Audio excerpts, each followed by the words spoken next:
Let me go ahead and say I appreciate you guys being here. Many of you did not know who is going to be teaching this morning. If you need to go ahead and exit out the back, you might as well do it now. One of the things that I will say is I have a lot of traditions when it comes to teaching a class. I am a college professor. I'm sorry? Is this not working? I don't know. Does it work? How about up here? Is that better? Okay. Well, Denise? All right. I figured out where my troublemakers are. Okay. Some of the traditions that I have is I usually ask for people to ask. I usually solicit prayer requests. So I'll take 4 or 5 prayer requests, and I'll go ahead and tell you, John Fox is going to be leading the prayer for us this morning. He is also supposed to lead the prayer during the service this morning. I didn't know that.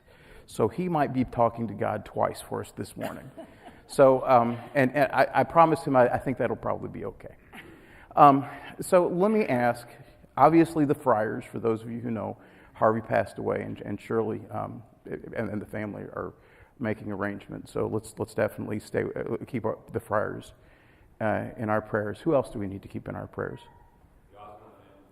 The Osborne. Oh, are they traveling now? I don't know. I think I'm not sure when the funeral is. Yeah. I'm sorry. The Osborne family, the Sullivan family. How is Bill? Okay.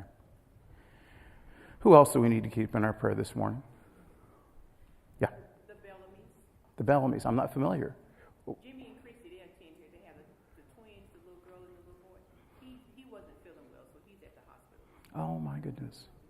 So the Bellamy's. What's their first name again? Jimmy and Chrissy. Jimmy and Chrissy. You get that, John? Thank you. Anybody else? Yes, Scotty. And keep our dad in mind. He's having some memory loss issues. He's 88. Oh, my.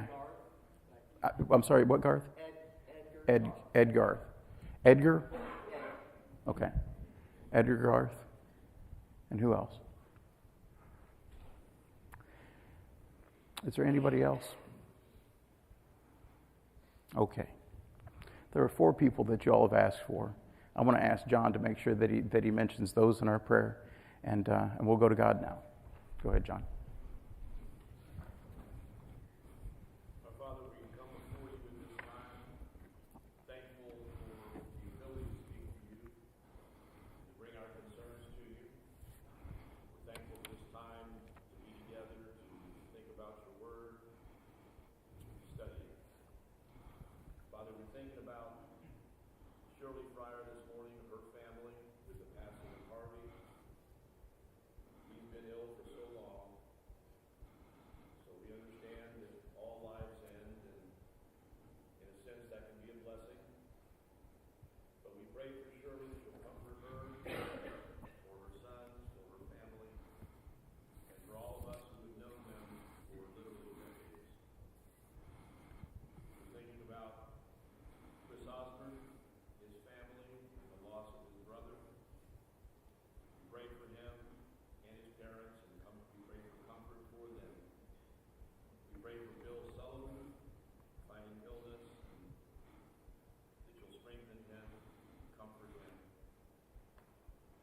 For Bob Owen and others of our number who have serious health issues, that you'll bless them in every way. We pray for the Bellamy family, for Jimmy and Christy and their child who is ill. You'll bless them. And we pray for Ed Garth, who we've known for so long, and we ask your blessings upon him in every way, to comfort him and to help his family, to support him in every way they can. Help us this morning as we study your word, to do so with an open mind, and to look to you for guidance at all times. In Jesus' name. Thank you, John.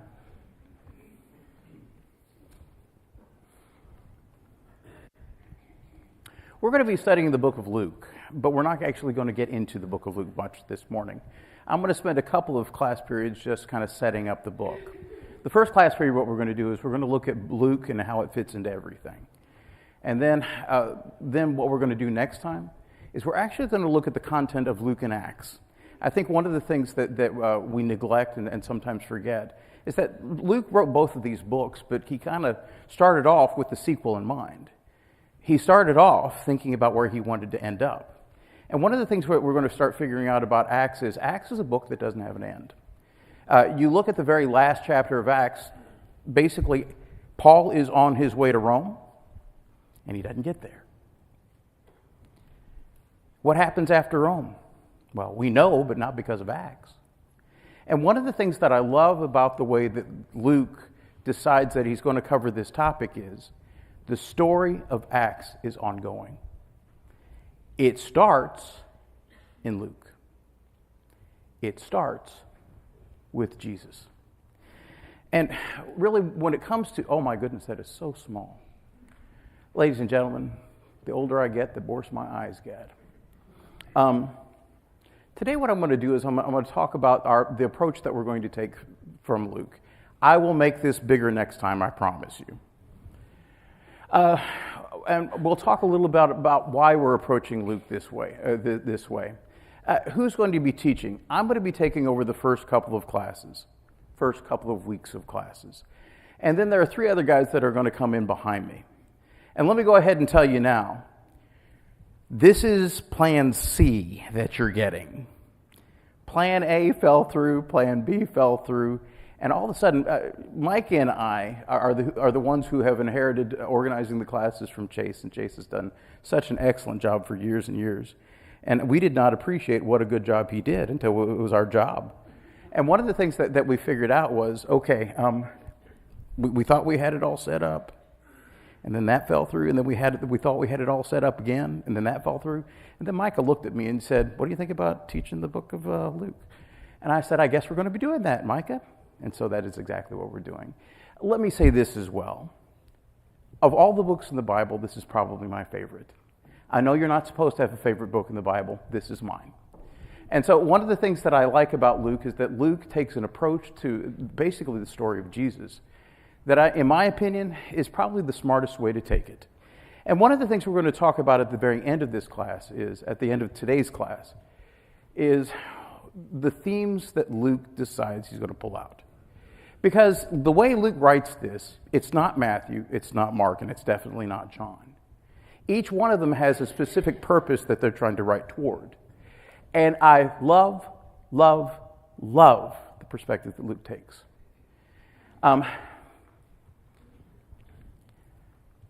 Let me ask this, and let me just open this up. Yeah, you can't read this. This is too small. Let me ask this as a question just for all of you. Why study Luke at all? I mean, Mark did a pretty good job. Matthew did a pretty good job. John did a pretty good job. But why should we study the book of Luke at all? And this is one of those questions that's not rhetorical. I'm going to wait for people to give me an answer.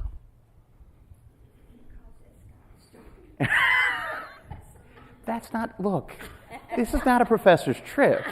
These are not the only answers. Yeah. But that's a good answer. Thank you. It is the story of Jesus. But what are some other reasons to study Luke at all?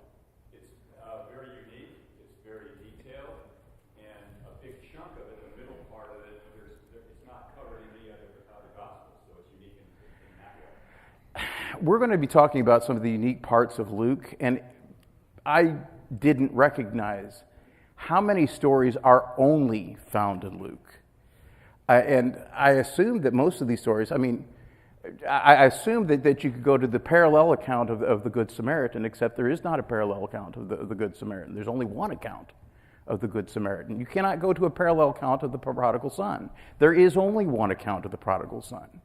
When you start looking at all the stories that are unique to Luke, if we were to take Luke out of the Bible, there is so much that we would not know about Jesus. So in my opinion, it's another reason that this just cements in my mind why I love the book of Luke. But what are some other reasons that we should study the book of Luke?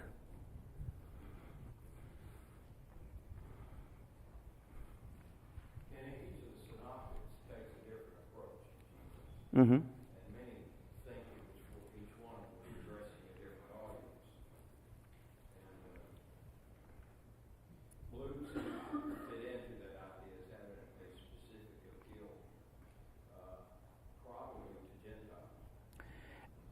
I can definitely see that. If you didn't hear what Steve said, what he said was each gospel takes a different tact when they approach the subject of Jesus. They look at Jesus from different perspectives. And one of the things that you could say is how can you have one man and have different perspectives on that one man? Well, have you ever known one of your parents? When you see your dad get up and say something, you know what he's thinking. You know what happened before he got there. You know what mood he's in, versus everybody else who doesn't know who your dad is. And they don't know the mood that he's in. And they don't see the same things you see. So one of the things that I appreciate about what Luke is doing is he is showing us a side of Jesus that is different. And I appreciate the side of Jesus that he's showing us. What's another reason that we should study the book of Luke?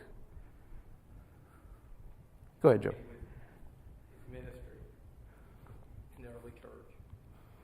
His ministry in the early church? How so? Expand on that. Yeah, he relates to how his ministry began. And one of the things that I really appreciate about Luke is it's those teachings that are unique to the book of Luke that I just think paint a much fuller picture about who he is. And when we get to this very specific way that he writes, I think you're going to see, I hope you see something that I do as well. And one of the things that I would say is, it does tell the story of Jesus. But another reason that we need to study Luke, and really all the Gospels, do we have Leviticus? Do we have the Ten Commandments in the New Testament? What is the great book of law when it comes to the New Testament?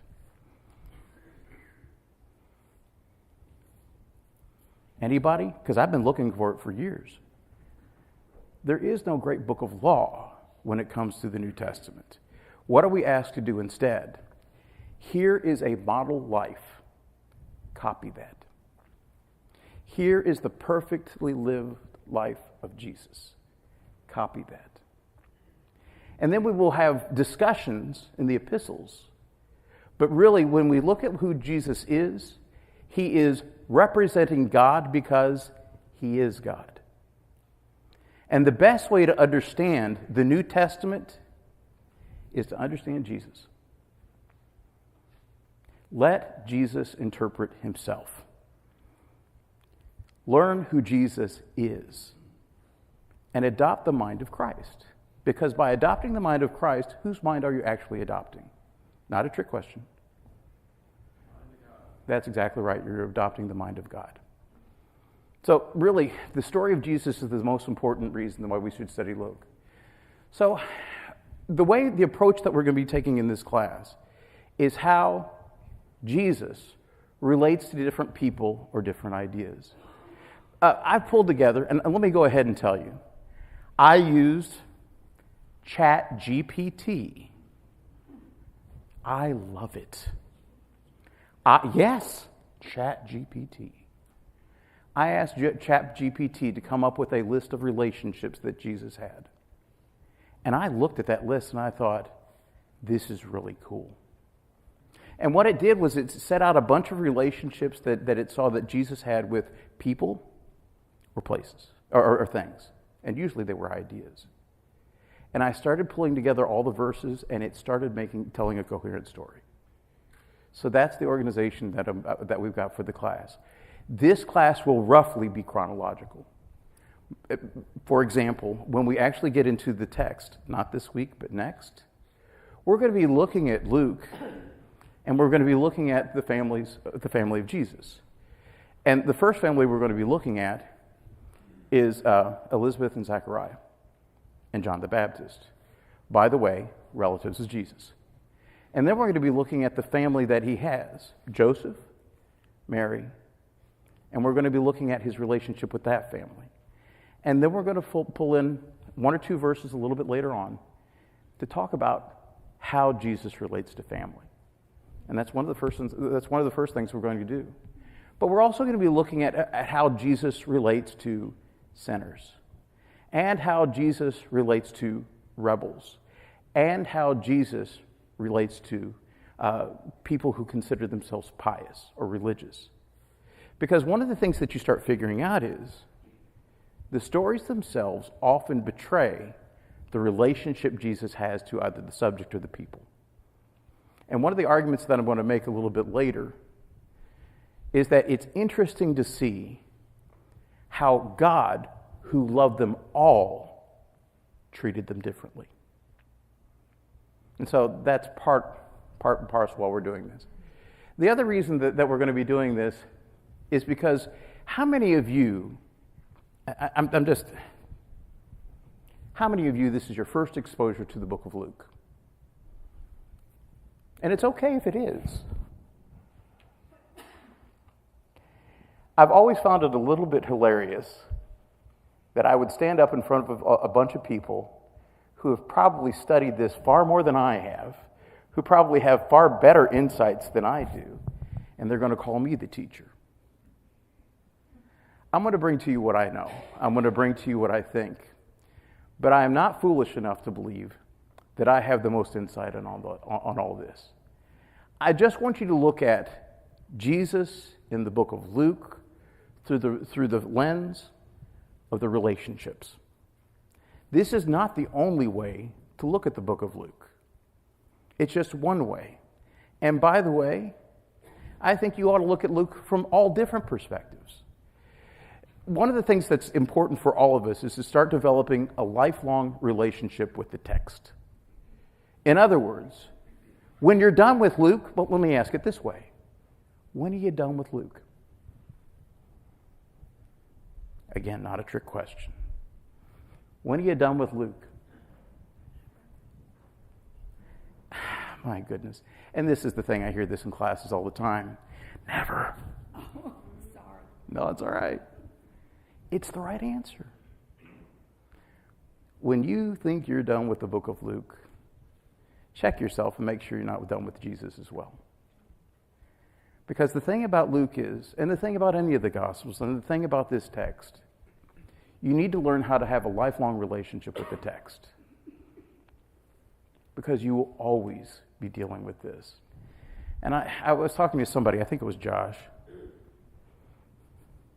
If you don't go through any of the Gospels, if you don't go through Luke, and don't find yourself just a little bit challenged, you're not reading hard enough.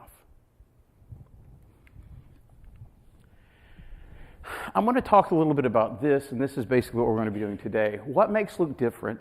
What themes does Luke emphasize? And how does Luke fit in with the rest of the New Testament? So, what makes Luke different? Well, here's one thing that makes Luke different. In the New Testament, do you have any idea what the longest book in the New Testament might be? I've only mentioned it about a dozen times.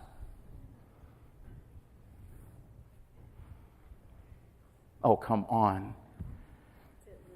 Oh, my goodness, Allison got it, ladies and gentlemen. I'm going to bring stars. Yes. Luke has 19,482 words. Matthew has 18,346 words. John has 15,635. And Mark has 11,304. So when we're talking about the New Testament, the longest book in the New Testament is Luke. And when we even think about Luke himself, it is the only book that I know of in the New Testament that might potentially be a Gentile writer. We don't know. We don't know if Luke was a Jew or Gentile. But many scholars believe that he probably was a Gentile, which makes this even more interesting. Because one of the things that we'll see probably with Matthew and Mark especially is they do take a much more Jewish perspective.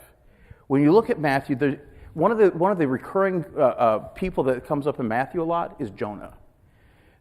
Jesus will bring up the prophet Jonah several times.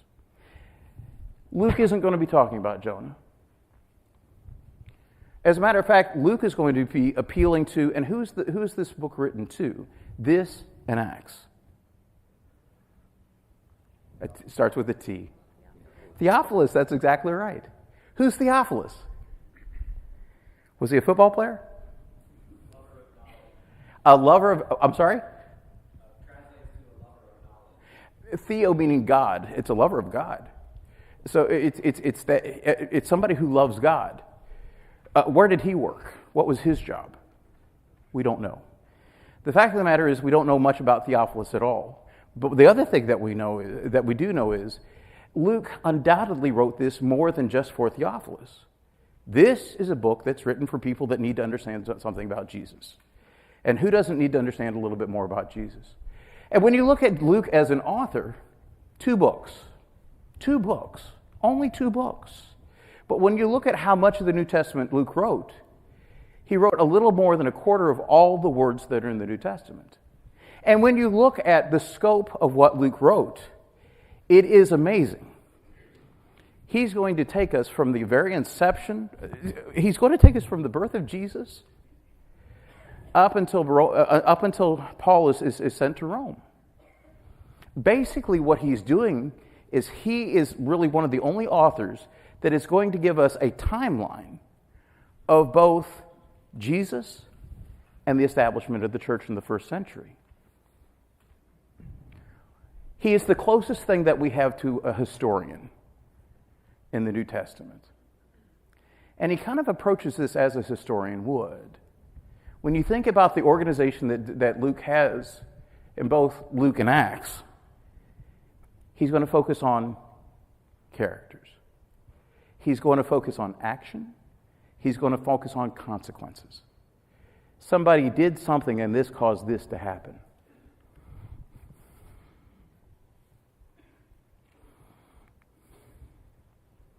And I've already been kind of hammering this point home, that when we read Luke, we're only reading half a book. Because when you look at what Luke actually wrote, he started with the story of Jesus, and he's going to stop writing when he talks about the story of the church. Again, in my mind, it's like watching Star Wars without watching the other 2. Don't waste your time. You got to watch all 3. When you talk about what Luke is doing, it's really pretty amazing and incredible what he's doing. He's acting as a researcher, and he's trying to lay out for you a story that you need to understand. Okay. And I've already kind of alluded to this. A lot of what Luke writes is only found in Luke. So here are some of the things that are only found in Luke. I've already mentioned this. The story of the prodigal son is only in Luke. And I put an asterisk there. The more I've studied Luke and the more I've studied all of this stuff, it is my opinion that the prodigal son, the parable of the prodigal son, I think is the thesis of Luke. And we'll talk about that when we talk about Luke, or when we talk about this section of Luke more. The Good Samaritan is also only found in Luke. The rich man building bigger barns is only found in the book of Luke. The rich man and Lazarus is only found in the book of Luke. The crafty steward is only found in the book of Luke. The unscrupulous judge is only found in the book of Luke. Zacchaeus, and this is one of those stories that I love, not just because he's short. You laugh. I will not ask why. But one of the things that I love about this is this story right here, in my opinion, that and the prodigal son are probably the 2 best stories that kind of indicate what type of perspective Luke is taking on the character of Jesus. Who was Zacchaeus other than short? What was his job? Wait a minute. He was what? He was what? Tax collector. No, he wasn't. Wait a minute. He was the chief tax collector. What does that mean? Not only did he have a job that every Jew despised, he had the most important job. He had tax collectors under him. He was not a mid-level manager. He was the executive. That's who Jesus is after. That's who Jesus wants. How many of the Jews wanted him? None of them. And that's who Jesus went after. See what I'm saying? So one of the things that I think, the way that Jesus looks at this, and we'll talk about this in just a second, This and the prodigal son. I mean, let's face it, the prodigal son was no prize. How did he end up in a pig pen? Because he put himself there. He was stupid. He made really bad decisions. And the old law said, and he's getting what he deserves.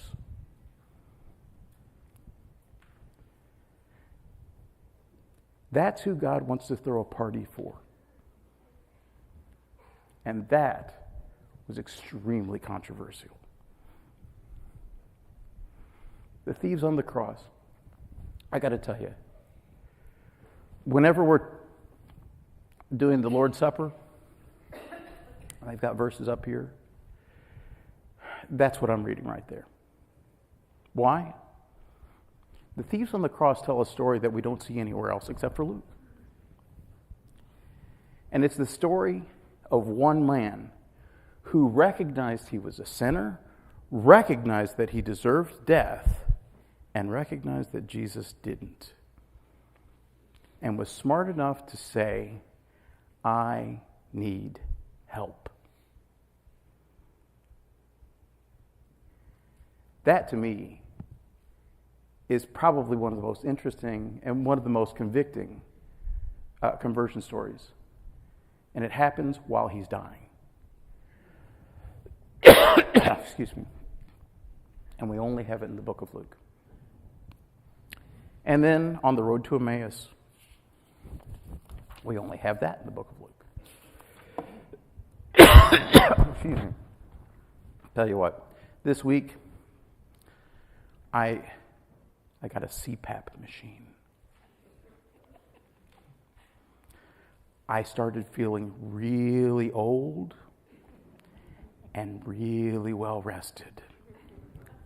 And so I'm still trying to get used to just the CPAP machine. All right. There are a few other things that are only in Luke. Number one, and this happens really kind of in the first chapter. We're introduced to Elizabeth. Who's Elizabeth? I put it up there. So. Yeah, that's John's mother. And it's a story we only have in Luke. By the way, I mean, here's some other ones. Gabriel's announcement. Who's Gabriel? Angel, an angel. Where do we find Gabriel again? 2 more places. He's going to tell Elizabeth. He's going to tell who else? Mary. And then where else is he? Huh? Daniel. He makes an appearance in 3 places. He ends up being some really important places. This is the only accounting that we really have of Jesus before the age of 30, where he's giving his parents a heart attack because they can't find him. How many of you have gone to the mall bringing your kids and suddenly can't find him? This is the only place that we really have any idea of what Jesus was like as a child. And the 10 lepers. Before I put up, quote unquote, the right answers, because for some reason everybody thinks that what the teacher puts on a slide is the quote unquote right answer, let me ask you, what themes do you find that are unique in Luke?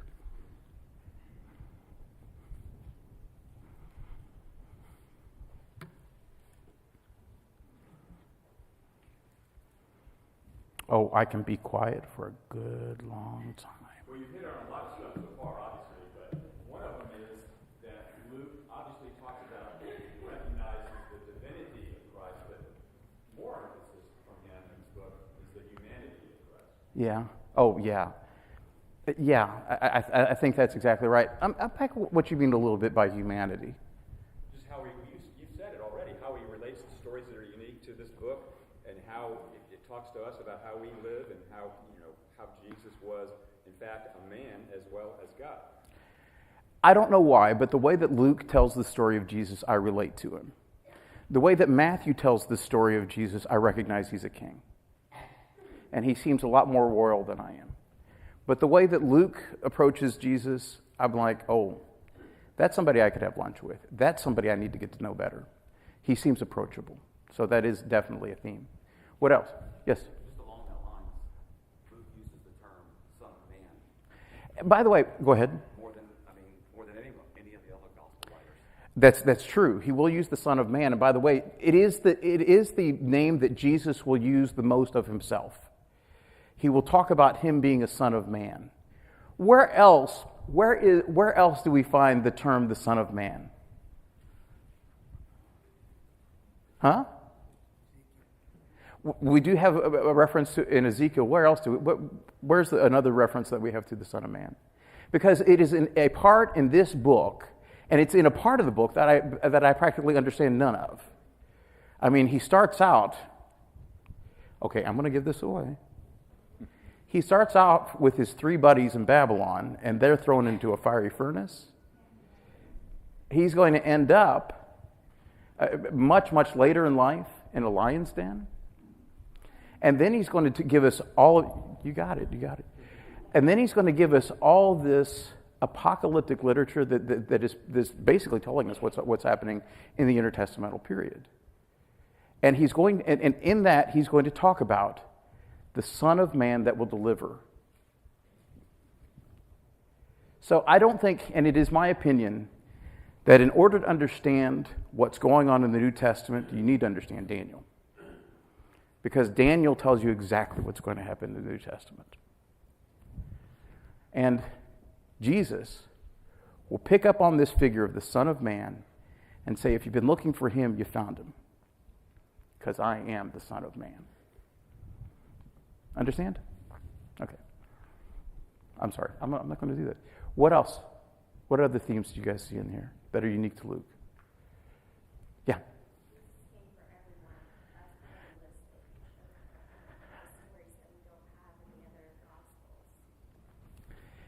Hold on to that thought, because I'm going to drill down just a little bit on that. And let me go ahead and do this. I think one of the things that I appreciate about what Luke does is he basically introduces us to the upside-down kingdom. How did Jesus become a king? What was his coronation? Where was he coronated? On the cross. Queen Elizabeth just recently died. Guess what that means for King Charles? How did King Charles become King Charles? Because Queen Elizabeth died. Jesus became the king when he died and was resurrected. Wow. That's kind of upside down. That's not what we expect. What else is about this upside down kingdom? In order to be the most important person in that kingdom, what do you have to do? I'm sorry? Become the servant of everyone. You don't have servants. You are a servant. How much power are you supposed to hold on to as a Christian? That was the problem with the rich young ruler. Give it away. I don't need your money. I don't need your influence. I just need you. It's the idea of the upside-down kingdom. The other thing that, in my opinion, this is one of the major themes in the book of Luke, is the idea of the outsider. That who is going to get into the kingdom of God? Is it the Pharisees? That's who's going to fight with the entire time. And who were the Pharisees at the time? They were the religious Jewish leaders. They were the intelligentsia of Judaism. No, who's going to get into this is the poor. Like Mary, his mom, like Lazarus. People who don't have much in the way of money. But when the New Testament starts talking about poor, it's not just talking about people who don't have a lot of money. It's also the unrewarded. And you think about this, Elizabeth, and we're going to be talking about Elizabeth not next time, but the time after. What was Elizabeth's condition before she had John? She was barren. She was a little bit too old to have children. She was barren. Have you ever heard of that before? Wait a minute, that's Sarah. Wait a minute, that's Rebecca. Wait a minute, that's Hannah. These are people who are unrewarded. Who does God want in his kingdom? the unrewarded, the unlikely, the Good Samaritan. The people in that story that we would expect to help the person who was beaten up on the side of the road was the Levite, was the priest. But who helps him? Somebody who was very unlikely to help anybody, the Good Samaritan. Undeserving, the sinners, the people who got it wrong. Zacchaeus, not just a tax collector, the chief tax collector. The prodigal son, not only the son that asked to get all the money from his dad, but then went out and wasted it. That's who God wants. That's who comes to this kingdom, the weak. When you look at his apostles, how important were his apostles? How important, how influential, how much political strength could the apostles bring to Jesus? They were fishermen. No, this is who he's going to put in charge. The other thing that I find really interesting about this is in Luke, and Luke especially, he's going to focus a lot on women. Elizabeth, Mary. He's also, in chapter 8, he's going to talk about the women that basically help finance his travels. And that's somebody who was the wife of the person who was in Herod's household. And Mary Magdalene, and I mean, these were people, some of them had great reputation, some of them didn't. When it comes to the other Gospels, how much time do we have left? When do they ring the bell? 2-3 minutes? Okay. I'm going to have to... 4:45. 4:45? 40 and 45. 40 and 40. Thank you, Jeff. Okay. So we got about... Okay, I'll probably be okay. When you look at the themes of the other Gospels, and let me go ahead and tell you, this is my opinion. When we look at Matthew, really I think the theme that we get through that is this is the person who was the king. This is King Jesus. Jesus the Christ. Christ was not his last name, Christ was his title. And Christ translated means king. So this is King Jesus. And really when you look at Matthew, you are, number one, Matthew is filled with Old Testament references. And you just see clear as day, this had to be the Christ. Because all of these prophecies just keep on coming true. And Matthew does a really good job of that. When we look at Mark, we recognize that maybe he's not as deep in the weeds on Old Testament prophecy, but he does talk a lot about the authority and power of God. And one of the things that people like to talk about when they talk about the Gospel of Mark is that Mark is a gospel of action. Here's Jesus, this is what he does. Here's Jesus, this is what he does. And so it's a lot of character action. And I think that's probably true. I will say this as well about Mark. Mark is one of those Gospels. It doesn't take as long to read Mark. But boy, if I was going to be adapting a screenplay, the life of Jesus, I would use Mark because there's the most action in it. When we get to John, John does something very nice for us. He tells us his thesis about 2/3 of the way through the book. Not everything that Jesus has written down, but these things are written that you may believe and have life in his name. That what John is trying to do, he kind of has a miracle focus. And John kind of famously will have 7 miracles that he goes into some detail on. By the way, Luke will have 23. I think Matthew has 27. But John is going to focus on 7 miracles.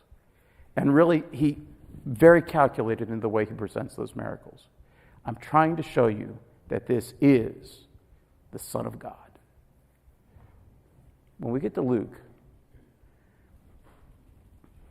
and this is the way I think about it, Jesus saves nobodies.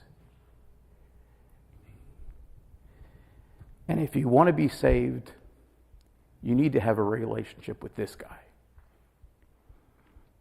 Because He is the one who saves the outsider. And I've seen this a couple other places. They say that Luke has a focus on the poor.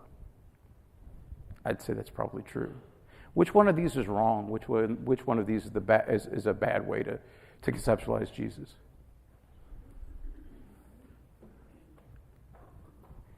Carolyn said none of them. Yeah, Steve? No, I'm not saying it wrong. I think each of them actually stresses more than one thing.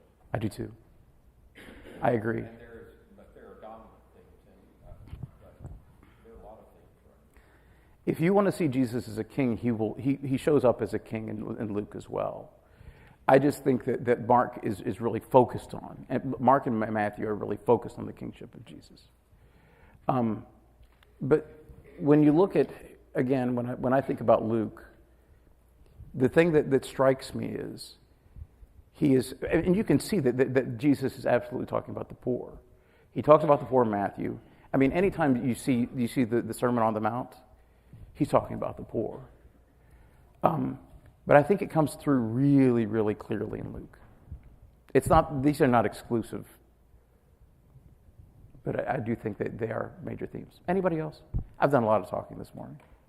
And I think it helps for validation that we have 4 records about Jesus. When you listen to the news, when you listen to the different channels, you get some different perspectives. But the event that generated the news is generally the same event. That's true. One of the things that we're kind of dating ourselves when we talk about watching the news. I don't see many college students in here. Anybody watch the news in here? There's only a few of us, and we all kind of fit in one demographic. This is depressing to me. This is what I study. Do you know where college students get most of their news? Huh? Oh no, look, Facebook are for the grandparents.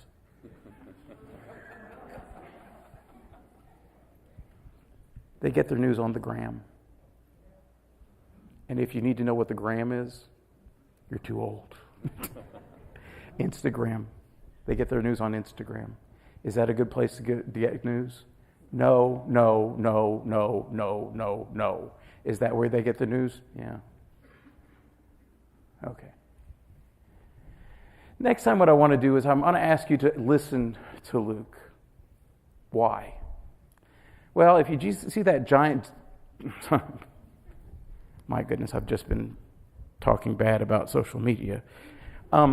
I read the book of Luke for a podcast that I do. It's 3 hours, 3.5 hours. You can speed me up as much as you want to, and that's the link.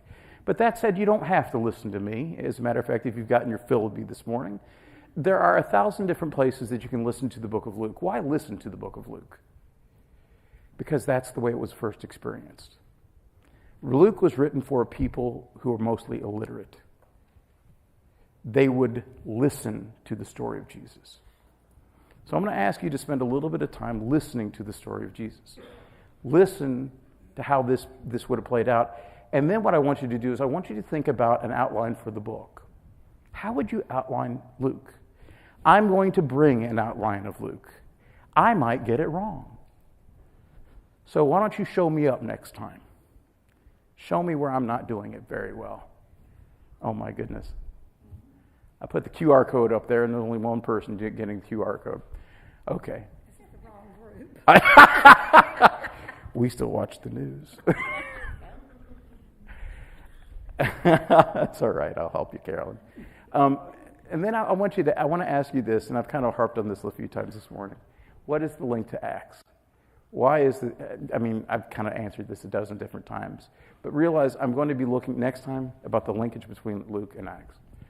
And how does Luke foreshadow Acts, and what themes carry over into Acts? I think one of the things that I would say is, in many ways, the book of Acts is a repeat of what happens in the book of Luke. You start with a very small message that ends up going a lot of different places. Well, that's Luke, and that's Acts. Oh, you got it now? I'm trying. You're trying. It ain't working? I'll help you. All right. Jeff, is that... I didn't hear the bell.